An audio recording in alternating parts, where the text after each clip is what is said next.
어제에 이어서 오늘 본문 역시 아굴의 잠언입니다. 오늘 본문을 보시게 되면 아굴은 자연세계를 유심히 관찰하고 난 이후에 이것을 인간의 문제와 연결시켜서 우리에게 교훈을 주고 있습니다. 특별히 대조라는 방법을 통하여서 우리에게 이를 설명하고 있는데 한번 차근차근 살펴보도록 하겠습니다. 우리 먼저 본문 15절 말씀을 함께 읽도록 하겠습니다. 본문 15절 말씀 함께 읽습니다. 거머리에게는 두 딸이 있어 다오다오 하느니라. 족한 줄을 알지 못하여 족하다 하지 아니하는 것 서넛이 있나니. 거머리에게 두 딸이 있어 다오다오 한다는 것이 무슨 말입니까? 여기서 두 딸은 거머리 몸에 달린 두 개의 빨판을 의미하는 것입니다. 거머리는 이 빨판을 이용해서 피를 빨아먹는데 늘 빨아도 부족하다 여기고 계속 빨고자 하는 이런 거머리 습성을 의노한 것입니다. 마치 이러한 거머리처럼 족한 줄을 알지 못하는 것 서넛이 있다고 이어서 또다시 이야기하고 있습니다. 우리 16절 말씀을 한번 읽도록 하겠습니다.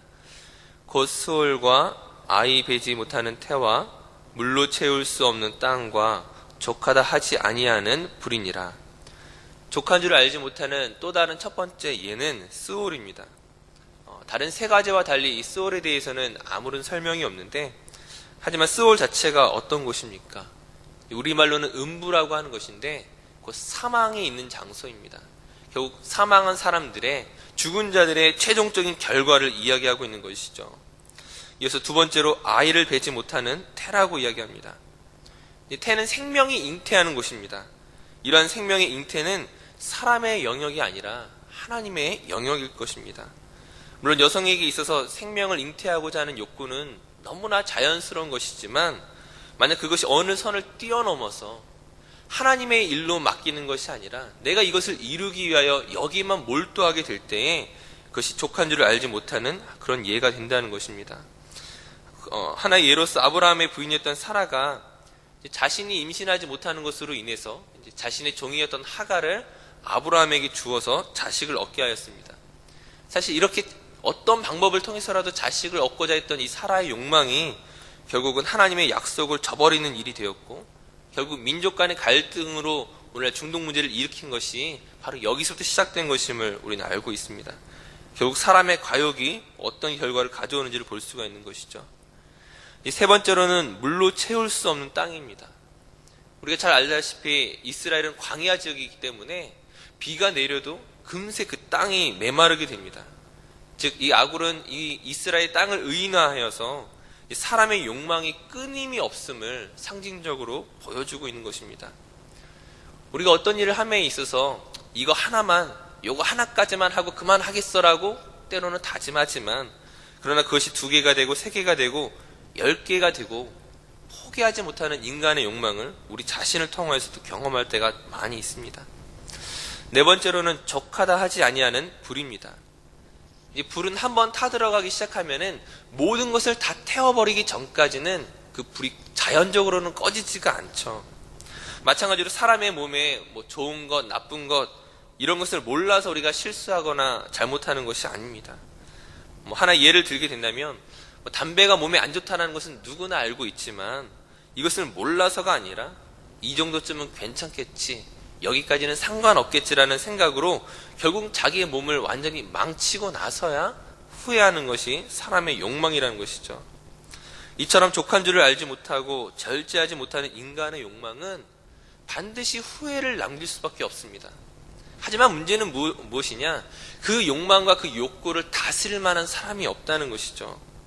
그러면 아굴은 이를 조절하지 말고 내가 이것들을 해결하려고 하는 것이 아니라 하나님께 철저히 맡기라고 말하고 있는 것입니다. 한편 18절 이하에서부터는 또 다른 주제로서 내가 심히 기이 여기고도 깨닫지 못하는 것이 서넛이 있다고 말하고 있습니다. 우리 19절 말씀을 한번 같이 읽도록 하겠습니다. 곧 공중에 날아다니는 독수리의 자치와 반석 위로 기어다니는 뱀의 자치와 바다로 지나다니는 배의 자치와 남자가 여자와 함께한 자치며, 이 기이한 4가지는 어떤 부정적인 의미에서 지금 아굴이 말하는 것이 아니라 그 신비함에 대한 경탄을 표현하고 있는 것입니다. 이제 이것들을 설명함으로써 이제 그 뒤에 나오는 것과 다시 한번 또 대조하려고 하는 것이죠. 첫 번째로 공중에 날아다니는 독수리의 자취입니다. 독수리가 하늘을 빠르게 날아다니지만 그 독수리가 앞으로 갈지 위로 갈지 아래로 갈지 그것이 사람이 보고 알 수가 없다는 것이죠. 사람이 알 수 없는 그 신비로움에 대해서 이야기하는 것입니다. 두 번째로 반석 위로 기어다니는 뱀의 자취입니다. 뱀은 다리가 없지만 그 바위 사이를 지나다니는 것이 신비하고 그 뱀이 역시 또한 어디로 갈지 그 흔적을 알 수가 없다는 것입니다. 세 번째로는 바다로 지나다니는 배의 자취이죠. 배는 굉장히 크고 그 배가 지나갈 때는 너무나 우리 눈에 잘 보이지만 막상 그 배가 지나가고 난 뒤에는 그 배가 지나간 길을 찾아볼 수 없다는 것을 보여주고 있는 것입니다. 이상의 세 길은 이제 하늘과 땅과 바다, 즉 하나님이 만드신 자연에 대한 그 경외감을 그 대표적인 것들을 하나씩 표현한 것이죠. 반면에 네 번째, 남자와 여자가 함께한 자취가 있습니다. 남녀가 만나서 하나가 되는 것 역시 마치 자연 속에 있는 이 신비한 일을 보는 것과 마찬가지로 굉장히 신비롭다는 것들을 표현하는 것입니다. 남녀가 만나서 부부가 되는 것이 그냥 이루어지는 것이 아니죠. 수많은 여러 가지 변수가 있습니다. 만약 그 변수 중에 하나만 잘못되어도 지금 내 남편, 내 아내가 아닐 수도 있다는 것이죠. 정말 이것이 신비로운 영역임을 말하는 것입니다. 이제 그 뒤에 나오는 20절 말씀을 보게 되면은 이 19절의 네 가지와 달리 어떤 신비함을 말하는 것이 아니라 마찬가지로 이것도 알 수 없는 것이지만 거기에 대한 경고의 내용을 담고 있습니다. 20절 말씀을 한번 같이 읽도록 하겠습니다. 음녀의 자취도 그러하니라. 그가 먹고 그의 입을 씻음같이 말하기를 내가 악을 행하지 아니하였다 하느니라. 음녀의 자취 역시 남지 않습니다. 잘못된 부적절한 관계를 맺고 난 이후에 자신이 한 일에 대해서 그냥 부정하기만 하면은 그것을 확인할 방법이 없기 때문입니다. 하지만 앞서 이 네 가지의 자취와 그 뒤에 이 음녀의 자취를 통하여서 아굴이 이야기하고자 하는 것이 무엇이겠습니까? 이 모든 것들을 우리가 알 수 없지만, 증명할 수 없지만, 그것들을 우리가 따져볼 수 없지만, 그러나 이 모든 것에 대해서 하나님이 알고 계신다는 것입니다. 사람은 그것을 보고 신비롭게 여기고, 사람은 그것을 보고 알 수 없다라고 생각하지만, 그러나 하나님이 아시기 때문에 우리는 이 모든 것 가운데서 정직하게 행해야 되는 것입니다. 하나님 앞에서는 어떤 것도 숨길 수 없다는 것들을 기억하라고 말하는 것입니다. 이어서 21절 이하에 보시게 되면 세상을 진동시키며 세상이 견딜 수 없게 하는 것 서너 가지를 말하고 있습니다. 이제 앞의 내용이 자연을 주제로 했다면 21절 이하의 내용은 우리가 사는 세상이 주제입니다. 그 첫 번째는 종이 임금이 된 것입니다. 본문에서는 종이라고 이야기하고 있지만은 왕의 신하를 의미하는 것이죠. 우리가 기억해야 할 것이 이스라엘이라는 나라는 하나님께서 왕이 되시는 나라입니다. 즉 이스라엘의 왕은 하나님의 대리자이고 하나님이 세우시는 사람이 그 하나님의 백성을 통치하는 것입니다. 근데 지금 종이 임금이 된 것은 무엇입니까?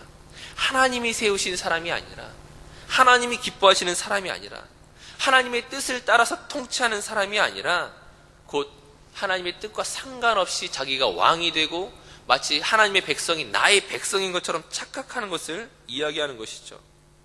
이스라엘 역사에서 보시게 되면은 남유다는 하나님이 세우셨던 그 다윗의 혈통이 왕이 되었지만은 북이스라엘은 끊임없이 반란이 일어나서 왕을 죽이고 자신이 왕이 되었습니다. 그 북이스라엘 왕의 대부분의 경우에 보게 되면은 하나님의 뜻을 따라 통치하는 것이 아니라 그 신하가 임금이 되었던 것처럼 자기의 뜻을 따라서 하나님과 상관없이 그 나라를 다스리고자 하는 것들을 볼 수가 있습니다. 결국 이러한 것은 하나님이 세우신 질서를 어그러뜨리는 것이고 이것은 세상을 진동시키며 세상에 견딜 수 없게 하는 첫 번째라고 이야기하는 것입니다. 이 두 번째로는 미련한 자가 음식으로 배부른 것입니다. 하나님께서는 정당한 노동을 통하여서 땀 흘려 수고한 것으로 말미암아 먹거리를 얻게 하셨죠. 즉 미련한 자가 배불리 먹을 수 없는 것이 당연한데 지금 미련한 자가 배불리 먹고 있는 것, 이 현실 자체가 잘못된 것임을 말하는 것입니다. 하나님이 세우셨던 질서가 오늘날 우리 가운데 어그러져 있음을 지금 아굴은 지적하고 있는 것이죠. 세 번째로 보시게 되면 미움받는 여자가 시집간 것을 말하고 있습니다. 이 미움받는 여인이 무엇으로 미움받는 것인지, 그 정확한 이유는 알 수가 없지만은 하나의 예를 들게 된다면 우리가 앞서 살펴보았던 음녀를 이야기할 수 있을 것입니다. 이러한 여인이 결혼을 하게 돼서 집안에 들어오게 될 때에 그 집안의 불화를 가져오고 그 집안의 화평을 깨트리는 것들을 볼 수 있다는 것이죠. 너무나 당연한 것들을 이야기하고 있습니다. 네 번째는 여종이 주모를 이은 것입니다. 마찬가지로 이것도 앞서의 예를 살펴보게 된다면 사라와 하갈의 예를 우리가 한번 생각해 볼 수 있을 것입니다. 하갈이 사라의 몸종이었음에도 불구하고 이제 아브라함의 아들 이스마엘을 낳았을 때에 이제 그 관계가 어그러지는 것들을 볼 수가 있습니다. 성경에서 보시게 되면은 하갈이 그 아들을 낳음으로 말미암아 자신이 득세하여 자신의 주인이었던 그 사라를 학대하고 무시한 것들을 볼 수가 있습니다. 질서와 순리를 따르지 않을 때에 결코 그 가정에 온전한 화평을 가져올 수 없다는 것들을 보여주시는 것이죠. 아굴이 이처럼 세상이 견딜 수 없게 하는 것을 설명하는 것은 세상에서 이러한 일들이 너무나 자주 일어나고 있다는 것입니다. 북이스라엘에서는 반란이 계속되고 불의한 자가 잘 먹고 잘 자고 음란한 사람들로 인하여 가정이 깨어지는 이러한 안타까운 현실 속에서 우리가 해야 할 것은 하나님의 은혜를 붙잡는 것 외에는 할 수 있는 것이 없음을 호소하고 있는 것입니다. 다시금 24절 이하에서는 자연 속에서 보이는 것을 가지고 설명하고 있습니다. 작고도 지혜로운 네 가지와 위풍이 있어 보이는 네 가지를 설명하고 있는데 우리 24절에서 31절까지 말씀을 우리 한번 교독하여 읽도록 하겠습니다. 24절부터 31절까지 말씀입니다. 제가 먼저 읽겠습니다. 땅에 작고도 가장 지혜로운 건 넷이 있나니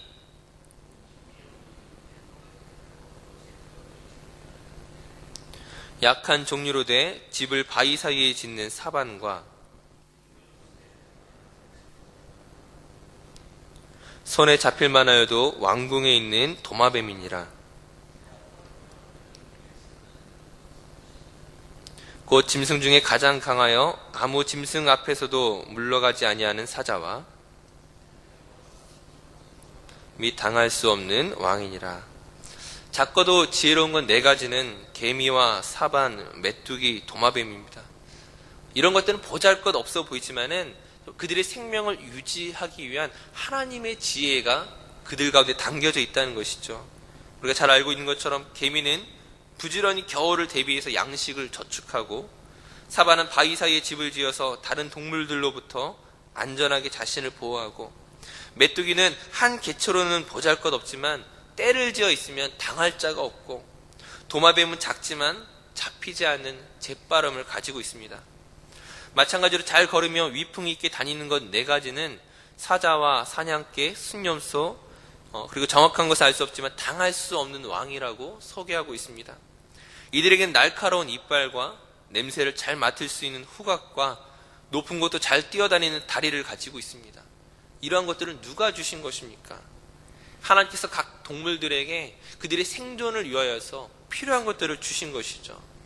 제 아굴은 지금 자연 속에 존재하는 이 크고 작은 동물들 속에 하나님의 지혜와 하나님의 능력과 하나님의 배려가 담겨 있음을 보여주고 있는 것입니다.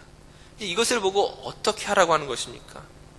32절 말씀을 보시게 되면 만일 네가 미련하여 스스로 높은 채 하였거나 혹 악한 일을 도모하였거든 내 손으로 입을 막으라 하고 말하고 있습니다. 곧 하나님 앞에서 겸손히 자신을 돌아보라는 것이죠. 하나님께서 이 신비로운 모든 것들을 다 아시는 분이고 자연 속의 그 크고 작은 동물들에게 지혜와 능력을 주신 분이신데 그 하나님 앞에서 네가 욕망을 다스리지 못하고 족한 줄을 모르고 하나님의 창조 질서를 어지럽히는 이와 같은 미련한 행위들을 하고 있다면 이제 거기에서 돌아서라고 말하고 있는 것입니다. 오늘 우리가 읽었던 이 모든 본문들이 이것들을 우리에게 보여주고 있다는 것이죠. 이 동물들 속에 있는 이 지혜를 바라볼 때 너희들의 지혜가 있느냐, 너희들의 능력이 있느냐, 너희들이 그 욕망을 다스리지 아니한다면 그것이 결국 너희들의 죽음과 스올과 같은 절망스러운 곳으로 너희를 인도할 것이라는 것들을 기억하라고 말하고 있는 것입니다. 그러므로 오늘 본문 말씀을 통하여 우리가 해야 할 것은 다시 한번 내 안에 어떠한 잘못된 욕망들이 있는지, 하나님이 기뻐하시지 아니하시는 잘못된 생각과 가치가 내 안에 남아있지 않은지 우리가 다시 한번 돌아봐야 된다는 것입니다. 오늘 우리에게 펼쳐진 그 자연 속에서 지혜를 배우고 하나님을 경외하는 것들을 회복하라고 말하는 것입니다. 다시 한번 이 말씀 앞에서 하나님이 기뻐하시는 삶을 살아갈 수 있도록, 창조의 질서와 그 구원의 능력을 소망하면서 살아갈 수 있도록 이 말씀을 깊이 묵상하실 수 있는 저 어린 모든 성들 되시기를 간절히 축원합니다. 기도하시겠습니다. 사랑과 은혜가 충만하신 아버지 하나님, 미련하고 교만한 우리의 악한 마음과 그 잘못된 생각을 거룩하고 정결하고 하나님이 기뻐하시는 것으로 다시 한번 바꾸어 주시옵소서. 오직 주님을 신뢰함으로 주님이 기뻐하시는 걸음을 살아갈 수 있도록 우리에게 주어진 모든 사람과 그 모든 환경을 통하여 깨닫고 배울 수 있도록 하나님 인도하여 주시옵소서. 오늘 하루도 주님과 함께하는 것으로 만족하는 인생이 되게 하여 주시옵소서. 감사드리며 예수님의 이름으로 기도드립니다. 아멘.